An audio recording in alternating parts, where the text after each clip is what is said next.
Have you ever wondered why someone would burn oil? Not for cooking, not for light, but just for the smoke? As strange as it sounds, ancient artisans did exactly that. But it wasn't just oil. They burned a rich, smoky blend of seed oil, pork fat, and even lacquer. The thick, dark smoke it produced curled into soot chambers, where it slowly settled into the softest, blackest powder imaginable. This fine soot, once collected, was no waste. It was the heart of ink. Blended carefully with animal glue, it was kneaded into a smooth, dense paste and pressed into carved wooden molds adorned with poems, dragons, and symbols of wisdom. Then came patience. Months, sometimes years of curing in the dark. And when finally ground with water, the ink stick came alive, releasing a deep, velvety black, rich enough to write history and soft enough to paint silence. Silk production begins with raising silkworms, primarily on mulberry leaves. Once mature, the worms spin cocoons made of a single long silk filament. These cocoons are boiled to soften the sericin, a natural gum holding the threads together. The softened filaments are then hand-reeled and combined into stronger silk threads. After drying, the threads are degummed to remove any remaining sericin, resulting in a soft, lustrous texture. The clean threads are then dyed using natural or synthetic dyes, ready for textile use. In silk embroidery, these dyed threads are carefully selected for their sheen and color depth.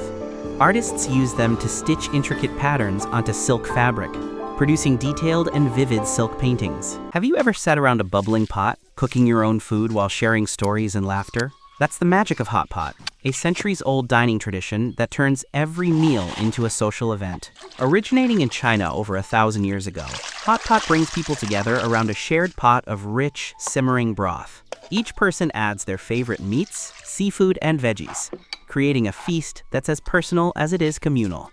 Popular during family gatherings and celebrations like Lunar New Year, hot pot isn't just about food.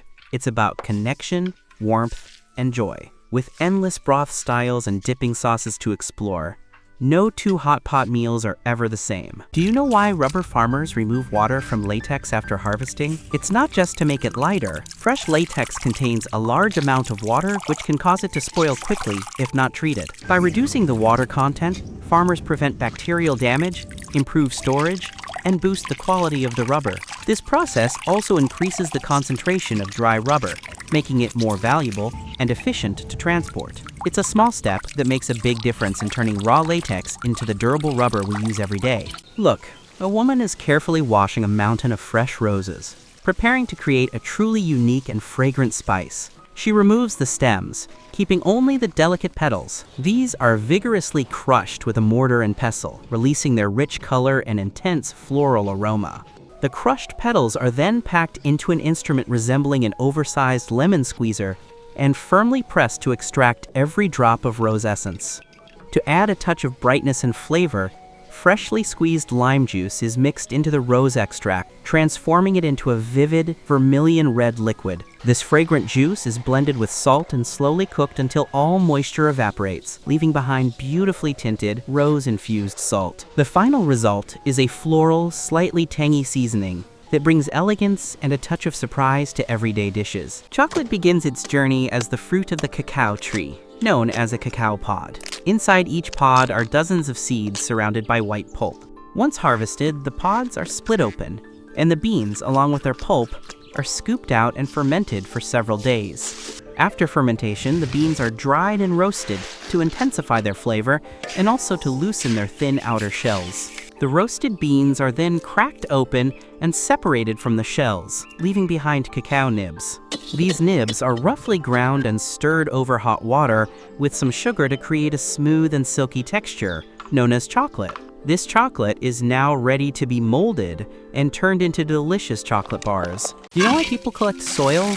This woman is creating stunning glazed ceramic bowls entirely from scratch. She begins by shaping natural clay using hand techniques and a traditional potter's wheel. But first, the raw clay soil must be prepared, vigorously mixed with water, then filtered through cloth to achieve the perfect consistency. Once shaped, the bowl is left to dry in the shade. When partially firm, it's returned to the wheel for trimming, removing any excess clay. For the glaze, she blends red soil with plant ash and water, then dips the bowl into the mixture. Once the glaze dries, she may add decorative patterns by hand. Finally, the bowl is fired in a kiln at high temperatures, resulting in a rustic yet beautiful bowl with a natural, glossy finish. Do you know how soap was traditionally made? It's much easier than you think. It begins with preparing an herbal mixture by boiling selected herbs in water to extract their cleansing properties and natural fragrance. After boiling, the herbal water is filtered and then cooked again with plant ash to create natural lye solution.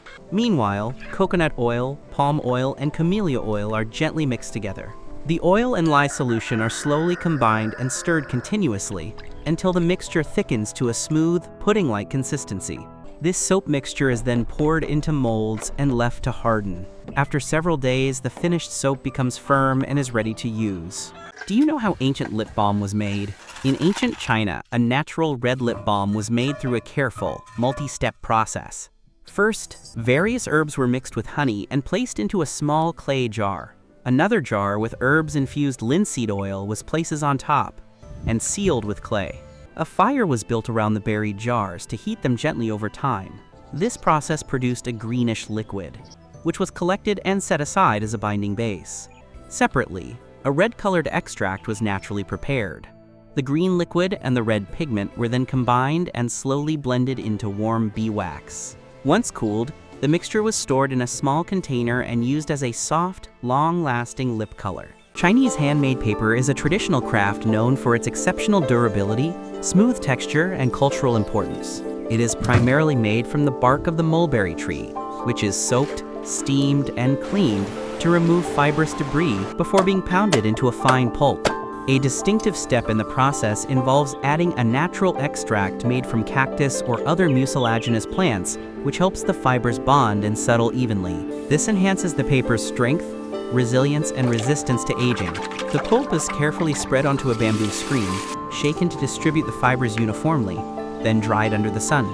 Once dried, the sheets are peeled off and sometimes polished or lightly dyed. Chinese handmade paper is widely used in traditional calligraphy, ink painting, and the preservation of ancient books and scrolls due to its longevity and artistic qualities. Have you ever seen a cake that looks like it was made from light and color? This mesmerizing layered water chestnut cake is just that, soft, translucent, and glowing in natural hues.